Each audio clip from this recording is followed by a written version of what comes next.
শিক্ষা কমিশনে অথবা উপদেষ্টা পরিষদে আলেম না ঢোকানোর একটা কারণ আছে। তো মূল কারণ হলো ওরা ডরে। এক মামুনুল হক যদি ভিক্ষা বয়ে থাকে তো সবগুলারে তো টাঙ্গা ছিঁড়ে ভালাইয়া দিব, ভয় পায়, ছিঁড়ে ভালাইয়া দিব, ভয় পায়। মৌলবী ঢুকুক এটা ভয় পায়। কিন্তু আমরা বলি, উপদেষ্টা পরিষদকে আমরা বলি, ডরে ভয়ে না ঢুকে বাইরে রাখছো না। উল্টা পাল্টা যদি করো, মৌলবী জমিনে খাড়া থাকতে উল্টা পাল্টা করতে পারবে না। হাসিনাকে যেমন তাড়িয়ে দেওয়া হয়েছে, তোমাকে আমেরিকায় পাঠিয়ে দেওয়া হবে। ঢাকা শহরের ইউনিভার্সিটিতে এখন গেটে লেখা আছে ছাত্রলীগ ঢোকা নিষেধ। সেম কথা জাহাঙ্গীরনগরেও লেখা আছে। হ্যাঁ, কি জোরে আওয়াজ করে বলেন না কেন? গেটে লেখা ছাত্রলীগ ঢোকা নিষেধ। জাহাঙ্গীরনগর বিশ্ববিদ্যালয়ের গেটেও লেখা ছাত্রলীগ ঢোকা নিষেধ।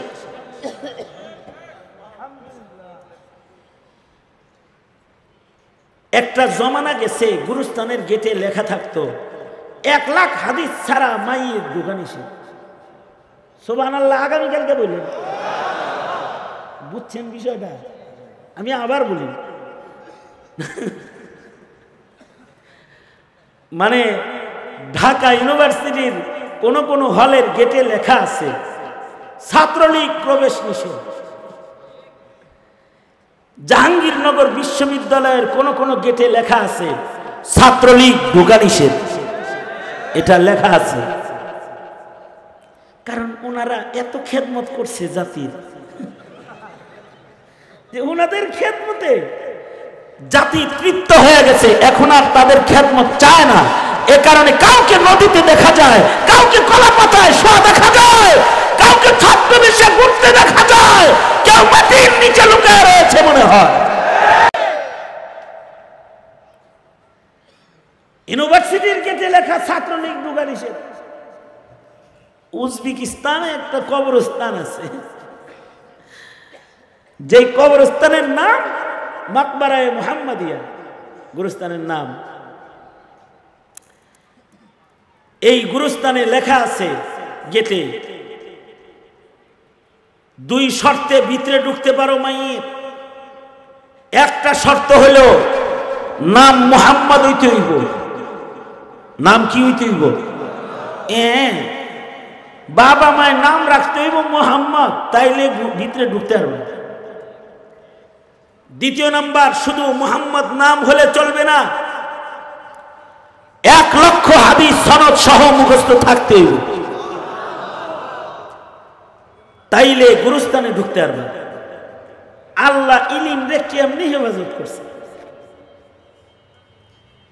এই কবরস্থানের ভিতরে ইমামে বুখারী রহমাতুল্লাহ আলাইহির 17 জন উস্তাদ ঘুমিয়ে আছেন, যারা লক্ষ হাদিসের হাফেজ ছিলেন। ইমাম বুখারী যে লাখ লাখ হাদিস মুখস্থ করছে যাদের কাছ থেকে। এছাড়াও এই গুরুস্থানে প্রায় 2000 মাইয়িত আছে, যারা সবাই 1 লাখ করে হাদিসের হাফেজ ছিল। কারণ তখন কাগজ কলম ছিল না। নবীর হাদিস হেফাজত করতে হবে। আল্লাহ তাআলা নবীর উম্মতের সিনাকে, কলবকে হাদিসের জন্য মনোনীত করেছে। এই প্রায় 2000 মাইয়িত যারা শুয়ে আছে তাদের সবাই লক্ষ হাদিসের হাফিজ। আজব কথা হইল, ওই গুরুস্থানের এলাকায় জন্মগ্রহণ করেছেন সাহেবে হেদায়া। সাহেবে হেদায়ার ইন্তেকালের পরে গুরুস্থান ওয়াকফকারীরা সাহেবে হিদায়াকে এই গুরুস্থানে ঢুকতে দেয় নাই। কারণ কি? অথচ সাহেবে হিদায়ার লক্ষ লক্ষ হাদিস মুখস্থ ছিল। দুর্বলতা হলো ওনার নাম মুহাম্মদ না। মুহাম্মদ না হওয়ার কারণে তাকে কবরস্থানে ঢুকতে দেয় নাই। বাচ্চা গেছ শয়তানের দালাল যারা ইহুদ নাসারার দালালি করেছ বেঁচে গেছ, অথবা যারা এখনো নামাজ পড়ো না তারা বেঁচে গেছ। এই যুগের কোনো গুরুস্থানের জমিন ওয়াকফকারী এটা বলে না যে আমার কবরস্থানে কোনো বেনামাজিরে কবর দিতে পারবে না। যদি খালি গুরুস্থানের জমিন ওয়াকফকারীরা একটা শর্ত দিত যে বেনামাজির কবরস্থানে জায়গা নাই, যদি খালি এই এক শর্ত দিত যারা নামাজ পড়ো না তারা গুরুস্থানে তো জায়গা পাইতা না, নিজের ঘরের কোনায়ও তোমরা জায়গা পাইতা না। তোমাদের লাশ তোমাদের সন্তানরা নদীতে ভাসায় দিত যদি খালি কেউ এই শর্ত দিত যে বেনামাজির কবরস্থানে ঢুকানি ছিল। বাচ্চা গেছ এই শর্ত দেয় না, তবে এমন শর্ত দেওয়াই দরকার ছিল মুসলমানের দেশে, উজবেকিস্তানের মতো, কারণ ওটা ইলিমের শহর। তো বাংলাদেশও ইলিমের শহর, 40,000-এরও অধিক বড় বড় মাদ্রাসা বাংলাদেশে দাঁড়িয়ে আছে, এটা ইলিমের শহর। এখানে শর্ত দেওয়া দরকার ছিল যারা নামাজ পড়বি না তাদের জায়গা কোনো কবরস্থানে নাই, যারা রসুলের দুশমনদের সাথে আতাত করবি তাদের জায়গা মুসলমানের কবরস্থানে নাই। যদি শর্ত এটা থাকতো তাহলে এই প্রধান উপদেষ্টা ডক্টর ইউনূস সাহস করত না শিক্ষা কমিশনে হাদিস মুনকিরে হাদিসকে জায়গা দিতে, সাহস করত না উপদেষ্টা পরিষদের ভেতরে নাস্তিককে জায়গা প্রদান করতে, সাহস করত। কিন্তু আমরা এই শর্ত দেই নাই। আমাদের শরাফত, আমাদের ভদ্রতাকে যারা আমাদের দুর্বলতা মনে করে তাদের হাসিনার কাছ থেকে শিক্ষা নেওয়া উচিত। আওয়াজ করে জোরে বলেন না কেন? ঠিক না ঠিক জোরে বলেন না কেন? বাংলাদেশের মানুষ শর্ত দেয় না ঠিক, কিন্তু বাংলাদেশের ছেলেরা যারা আলেম বিদ্বেষী কোরআন বিদ্বেষী তা করে ছাড়ে না, তাদের ছাড়ে না। আওয়াজ করে জোরে বলেন না কেন? তাদের ছাড়ে না।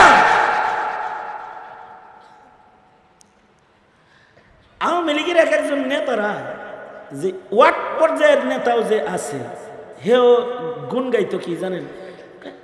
আমার নেত্রী ডেলি ইশরাক পড়ে, আমাদের নেত্রী ডেলি 5 পারা কোরআন শরীফ পড়ে, এগুলো বলতো আমাদের নেত্রী ইস্তেমা দিয়ে গেছে। আমাদের বঙ্গবন্ধুর অবদান এইগুলা বলতো, খালি বলতো ঠিক যে তবলিগের জায়গা আমরা দিছি, কিন্তু তবলিগটারে তছনছ করেছে এরাই। বলতো কাকরাইলের জায়গা আমরা দিয়েছি, কাকরাইলে গান্ডা বাহিনী ঢুকাইছে এরাই ঢুকাইছে। যারা আলেম ওলামাকে বেইজ্জত করতে পারে এমন বাহিনী এরাই বানাইছে। বিশ্ব ইজতেমার মতো মাটি, যেখানে কোনোদিন লক্ষ লক্ষ মানুষ একসাথে ঘুমায়েছে, কেউ কারোর মাথায় কোনোদিন পা লাগায় নাই, হাতে পায়ে কোনোদিন পায়ের ছোঁয়া লাগে নাই, লাখ লাখ মানুষ ওযু ইস্তিনজা করার জন্য বের হয়েছে, এক ভাই আরেক ভাইয়ের পায়ে কখনো পাড়া দেয় নাই, সেই তারা ইজতেমার মাটিতে এমন বাহিনী, হেলমেট বাহিনী প্রবেশ করাইছিল যারা তলবে ইলম আর আলেম দ্বীনের রক্তের দ্বারা ইজতেমার মাঠকে রক্তে রঞ্জিত করেছে। ভুলে যাই নাই আমরা, এগুলো ভুলে যাই নাই। শুধু তাই করে নাই, এদেশের আলেমদেরকে জেলখানায় বন্দী করেছে, উলামায়ে কেরামদেরকে বছরের পর বছর জেলখানায় আটকায় রেখেছে। আল্লাহ কোনদিন ছাড় দেয়, ছেড়ে দেয় না। শেষ বেলায় এমন অসহায় বানাইছে, যেই হাসিনার এতটা পথ, সেই হাসিনা দুপুরের খানাও খাইতে পারে নাই, এবং মুহূর্তের জন্য গণভবনে শোয়ার ব্যবস্থা, আরামের ব্যবস্থা তার ছিল না। হেলিকপ্টারে চড়ে পালিয়ে বিদায় নিতে বাধ্য হয়েছে দাদার দেশে, দাদার দেশে।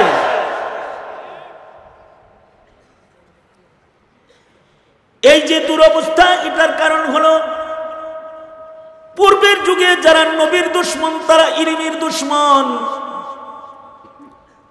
কিয়ামত পর্যন্ত যারা আলেমের দুশমন তারা ইলমের দুশমন, তারা আল্লাহর দুশমন। কারণ আলেম আল্লাহর নির্বাচিত কাফেলার নাম। আলেমের সিনাকে ইলমের জন্য নির্বাচনকারী কে? জোরে আওয়াজ করে বলেন কে? লক্ষ লক্ষ মানুষের, লক্ষ লক্ষ হাদিসের সমাহার একজন মানুষের সিনার ভেতরে আল্লাহ আটকায়েছে। গুরুস্থান কর্তৃপক্ষ শেষ পর্যন্ত শর্ত দিয়েছে, 1 লাখ হাদিসের হাফেজ না হইলে কবরস্থানে জায়গা নাই। বাইচা গেছ শয়তানের দল। আমার দেশের মুসলমান এমন কোন শর্ত কবরস্থানের লেখে নাই। বেঁচে গেছ। তবে আমার মনে হয় শয়তানের শয়তানি যদি বেড়ে যায়, তাইলে ইমানদার তখন শক্ত হবে। এক সময় কবরস্থানে লেখা থাকবে, নাস্তিকের দালাল যারা তাদের গুরুস্থানে ঢুকা নিষেধ, লেখা থাকবে। শাতিমে রাসূলদের দালালি যারা করে, কাদিয়ানীর দালালি যারা করে, তারা গুরুস্থানে কবর দিতে পারবে না, তাদেরকে লেখা থাকবে। লেখা উচিত হয়ে গেছে।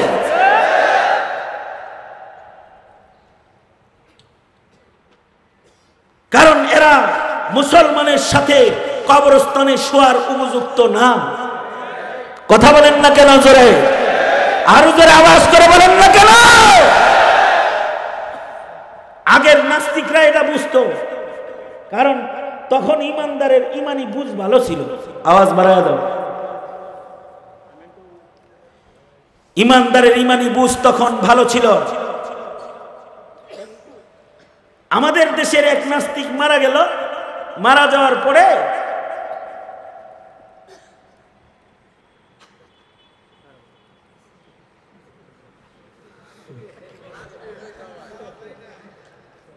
আমার সময় দিছে 40 মিনিট। 40 মিনিট শেষ। হ্যাঁ,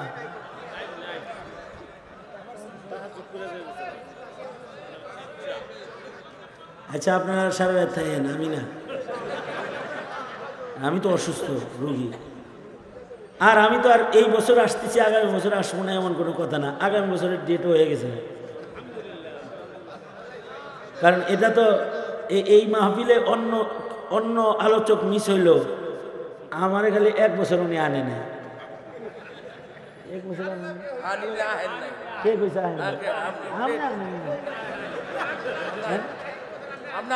আমি আসিনি। আমি শর্ত দিয়েছিলাম যে ঢাকা পৌঁছাইবেন, আপনি শর্তে রাজি হন নাই।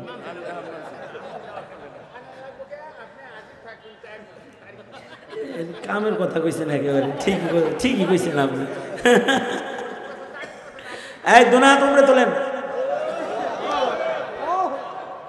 সোজা করেন। আপনারা কি আলেমের পক্ষে না বিপক্ষে? আরো জোরে আওয়াজ করে বলেন। যেই তবলিগে আলেম নাই ওই তবলিগে আপনারা আছেন। যেই দলে আলেম নাই ওই দলে উলামায়ে কেরাম যাদের সাথে নাই তাদের সাথে আপনারা আছেন। যেই খানকায় মৌলবী নাই ওই খানকায় আপনারা আছেন। কারণ যেখানে ইলম নাই ওখানে শয়তান আছে, শয়তান আছে। কারণ শয়তানের মোকাবেলায় জাহেল বেশি শক্তিশালী না আলেম বেশি শক্তিশালী? আল্লাহর রাসূল বলেছেন, আলা রাসূলুল্লাহ সাল্লাল্লাহু আলাইহি ওয়াসাল্লাম, ফাকিহুন ওয়াহিদুন আশাদ্দু আলা শাইতান মিন আলফি আবিদিন। আল্লাহর রাসূল বলেন, একজন আলেম শয়তানের মোকাবেলায় 1000 আবেদের চাইতে বেশি শক্তি রাখে। এ কারণে ইবলিস শয়তানের মোকাবেলায় আলেম শক্তিশালী। আলেমের শক্তি ইবলিসের মোকাবেলায় কেমন? ইমামে আবু ইউসুফ রহমাতুল্লাহ আলাইহি ওনার যখন ইন্তেকাল হইতেছে, ওনার ছাত্রদেরকে উনি মাসআলা পড়াইতেছেন। মাসআলাটা বোঝা জরুরি না, কিন্তু ঘটনাটা শোনা জরুরি। উনি মাসআলা পড়াইতেছেন, মৃত্যুর আগ দিয়া ছাত্রদেরকে ইমাম আবু ইউসুফ বলতেছেন, এই ছাত্ররা, হজে যে শয়তানরে কঙ্কর মারে, জামারাতে শয়তানকে কঙ্কর মারার তরিকা কি বলো? তো কিছু ছাত্র বলে পায়ে দল হাইটা যায় মারবে, কিছু বলে সওয়ারিতে মারবে। ইমাম আবু ইউসুফ বলে না, যে রমির পরে রমি আছে, যে রমির পরে দোয়া আছে, ওটা পায়ে দল মারবে। অর্থাৎ প্রথম 2 দিন পায়ে দল কঙ্কর মারবে, শেষের দিন সওয়ারিতে চৈরাও মারতে পারবে। মাসআলা পড়াইলেন ইমাম আবু ইউসুফ নিজের ছাত্রদেরকে। আশ্চর্য বিষয় হলো, এক দিক দিয়া মাসআলা পড়ালেন, আর এক দিক দিয়া ওনার রূহ বাইর হয়ে গেল। আনোয়ার শাহ কাশ্মীরি রহমতুল্লাহ আলাইহি বলেন, আলেম শয়তানের মোকাবেলায় কত মজবুত। ইমাম আবু ইউসুফের কাছে যখন আজরাইল আসছে, ইবলিস শয়তানও ধোঁকা দিতে আইছে, তখন ইমাম আবু ইউসুফ রহমতুল্লাহ আলাইহি নিজের ছাত্রদেরকে শয়তানরে কঙ্কর মারা শিখায়া দূরে দাঁড়ানো, ধোঁকা দেওয়ার জন্য আগত শয়তানরে বুঝাইতেছে, দেখোস না ইব্রাহিমের সন্তান কিন্তু আমি, শুধু কঙ্কর শয়তানরে মারা জানি তা না, শিখাইতেছি। আবার সাবধান, কাছে আসিস না। ফাকিহুন ওয়াহিদুন আশাদ্দু আলা শাইতানি মিন আলফি আবিদিন। যার কাছে ইলম আছে, সে শয়তানের মোকাবেলায় 1000 আবেদের চাইতে শক্তিশালী। একটা কথা মনে রাখবা, ইবলিস শয়তানের মোকাবেলায় আলেম যেমন শক্তিশালী, মানুষ শয়তানের মোকাবেলায় তোমরা শক্তিশালী না, মৌলবী শক্তিশালী। এ কারণে এক আহমদ শফি, তাকে সকল তাগুতরা ভয় পেয়েছে। এক বাবুনগরীর হুঙ্কারে সকল নাস্তিকরা থরথর করে কেঁপেছে। এক নূর হোসেন কাসেমীকে সারা দুনিয়ার নাস্তিকরা, বাংলার সকল নাস্তিকরা ভয় পেয়েছে। এখনো এই দেশের মৌলবীর নাম শুনলে বাতিলের পাতলা পায়খানা শুরু হয়ে যায়।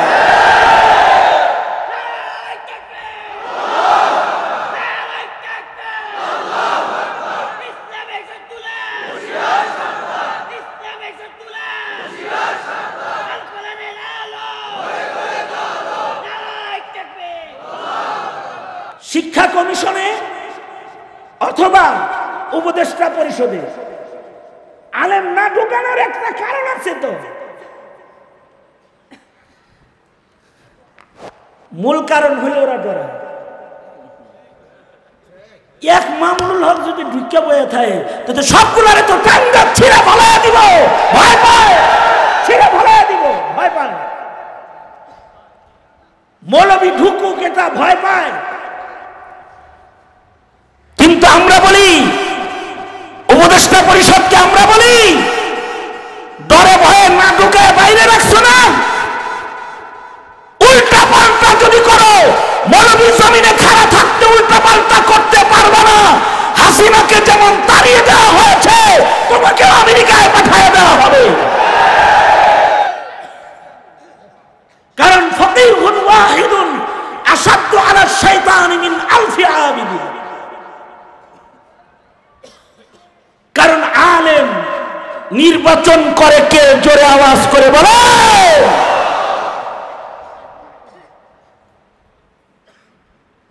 এক জমানায় কাগজ কলম যখন ছিল না,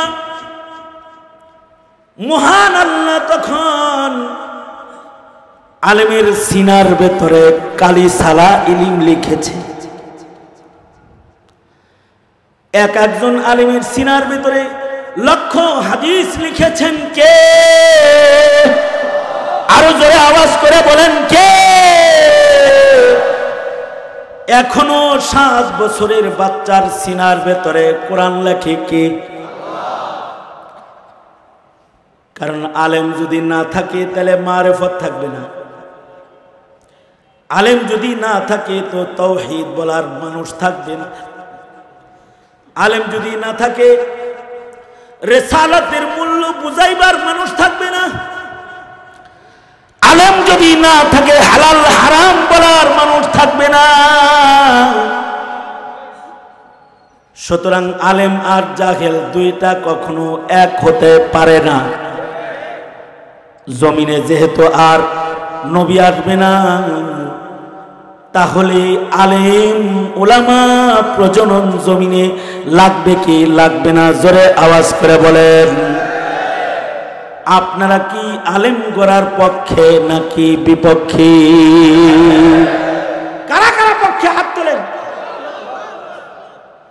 সোজা করেন, বলেন ইয়া আল্লাহ ওয়াদা করিতেছি আমরা ইলমের পক্ষে, আলেমের পক্ষে।